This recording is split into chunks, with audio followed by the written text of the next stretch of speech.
जी से, माननीय मंत्रीगण से, यहाँ के सारे माननीय विधायकगण से, डीसी साहब से और सारे लोगों से सवाल पूछना चाहते हैं कि क्या आप लोग अनाज खाते हैं या आप लोग पत्थर खाते हैं?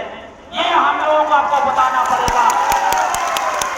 आप लोग धान की लहलहाती फसल जिन खेतों में है, जहां पे सब्जी लहला रहा है, उन खेतों में स्मार्ट सिटी, वहां पे बड़ा बड़ा बिल्डिंग आप इसीलिए खड़ा करना चाहते होंगे क्योंकि आप लोग पत्थर खाते हैं। हम लोग भी देखना चाहते हैं, हमें हमको आपके प्लेट में सीओ साहब हम लोग पत्थर देंगे, आप हमारे सामने उन पत्थरों को खा के दिखाइएगा कि आप तब हमें पता चलेगा आप क्यों हमारी खेती की जमीन पर जो है स्मार्ट सिटी खड़ा करना चाहते हैं। हम दूसरा सवाल पूछना चाहते हैं आपसे, हम सवाल पूछना चाहते हैं। हमने दस्तावेज देखा है रांची स्मार्ट सिटी का, लिखा हुआ है कि उसी का एक्सटेंशन पूर्व में किया जा रहा है। यहाँ पर 1500 एकड़ जमीन को चिन्हित किया गया है। यहाँ पर 1.5 लाख लोगों को बसाने की योजना है, जिन 5 गांव के इलाके में चिन्हित किया गया है। आपको बताना चाहते हैं वहाँ की जनसंख्या 7-8 हजार से ज्यादा नहीं है, तो आप जो है कहां से 1.5 लाख लोगों को पूर्व में बसाना चाहते हैं? यह सवाल हम लोग पूछना चाहते हैं, हम जानना चाहते हैं, आपको जवाब देना पड़ेगा। सीओ साहब आपको पूछना चाहते हैं, डीसी साहब आपको पूछना चाहते हैं, क्या आपने संविधान का 5वां अनुसूची पढ़ा है कि नहीं पढ़ा है? क्या आपने संविधान का अनुच्छेद 244(1) पढ़ा है कि नहीं पढ़ा है? जहां पर 5वें अनुसूचित के तहत शासन और प्रशासन और नियंत्रण होना चाहिए, आप यहाँ पर कैसे सामान्य कानून के तहत प्रशासन और शासन व्यवस्था चला रहे हैं? हम आपसे जवाब चाहते हैं। सीओ साहब, डीसी साहब, आपसे हम जवाब जानना चाहते हैं। माननीय मुख्यमंत्री साहब से भी जवाब जानना चाहते हैं। राज्य के मंत्रीगण से जवाब जानना चाहते हैं कि भूमि अधिग्रहण पुनर्वास पुनर्स्थापना कानून 2013 आपने पढ़ा है कि नहीं पढ़ा है? क्या चीज़ का है इतना भयानक किए हैं? हम लोग का आग्रह सही है कि हम लोग बिना पूछे जो है ग्राम सभा बिना किए हम लोग सिटी अति में जो लगाया जा रहा है यहाँ, जिसे आदमी लोग खेती बाड़ी करके किसी तरह से जी खा रहा है, उसमें अगर सिटी बन जाए तो कहाँ ये लोग जाएंगे? क्या बनाना चाह रही सरकार? सरकार स्मार्ट सिटी बनाना चाह रही है, शहर बनाना चाह रहा है। यहाँ के जो हैं केंद्र सरकार और राज्य सरकार। नहीं, मौजा में कौन मौजा में बनाना चाह रही है? मौजा में बड़े पंचायत पूरे लिया है, चकमे लिया है, आरा लिया है, बड़े पंचायत पूरा है। हाँ, चकमे पंचायत है, आरा है। 2-3 ऐसे। हाँ, परिचय दीजिए। मेरा नाम अशोक कुमार साहू है। हम बाड़े पंचायत के 1 नंबर वार्ड से हैं। चलिए जोहार। क्या मामला है आप लोग का? देखिए, हमारे पंचायत में कुछ 4 रेवेन्यू विलेज पड़ता है जी।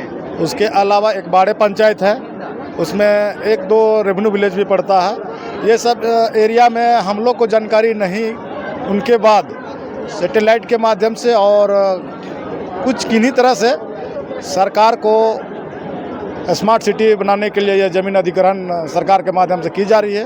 ये सूचना हम लोग को जैसे मिलता है, उसके बाद हम लोग अपना हिसाब से शांतिपूर्ण सीओ को ज्ञापन देने के लिए आए हैं, अंचलाधिकारी महोदय। सिटी बनाएगी तो खेती कहाँ से होगी?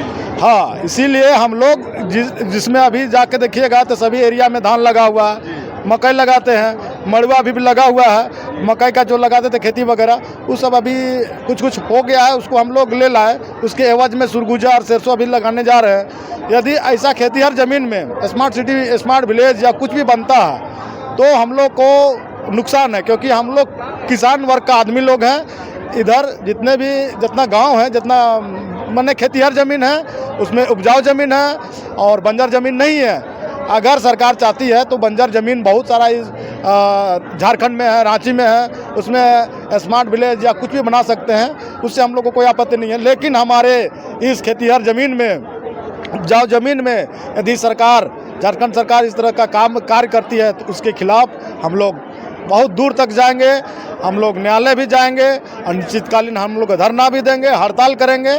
और हम लोग के साथ में जो हम लोग का ज़मीन के से जो छेड़छाड़ कोई करता है या कोई करता है, कोई भी अधिकारी या फिर कोई भी नेतागिरी या कोई भी पार्टी या कार्यकर्ता के व्यक्ति लोग, उन लोगों को हम लोग नहीं छोड़ पाएंगे, क्योंकि हमारा जल जंगल और ज़मीन से हम लोग जुड़े हुए व्यक्ति हैं और किसान वर्ग का आदमी है। इसलिए हम सभी आपके प्रेस के माध्यम से आपको धन्यवाद करना चाहेंगे, आपका चैनल को धन्यवाद करना चाहते हैं कि हमारा खेतिहर ज़मीन को आपके माध्यम से सभी जन जन तक पहुंचाएं और बचाने काम करें। क्योंकि क्या करेंगे? अभी ज्ञापन सौंपेंगे।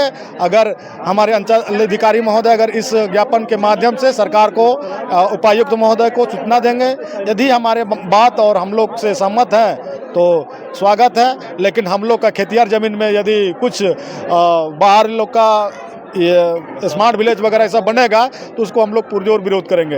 ये तो अभी छोटा सा मतलब नमूना है जो कि आवेदन देने के लिए हम लोग इतना भीड़ लेके आए हैं। सोच लीजिए कि हम लोग जिस दिन आक्रोश में आ जाएंगे उस दिन बहुत बृहद रूप ले लेगा यह आंदोलन। इसलिए यह आंदोलन हम लोग नहीं करना चाहते हैं। हम लोग जिस तरह से खेती बाड़ी करते हैं, अपना जीवन यापन करते हैं, अपना ज़मीन से जुड़ी है, बस हम लोग वैसे ही में रहेंगे। लेकिन ज़मीन हम लोग किसी भी कीमत में नहीं देंगे। जोहार। आदिवासी मूल्यवासी एकता जिंदाबाद, जिंदाबाद। हमारे खेतिहर ज़मीन में स्मार्ट विलेज नहीं बनेगा, नहीं बनेगा। हम लोग का जितने भी ये जो ज़मीन है वो खेतिहर ज़मीन है, उस उपजाऊ ज़मीन है, इसमें स्मार्ट विलेज नहीं बनेगा। जोहार जोहार।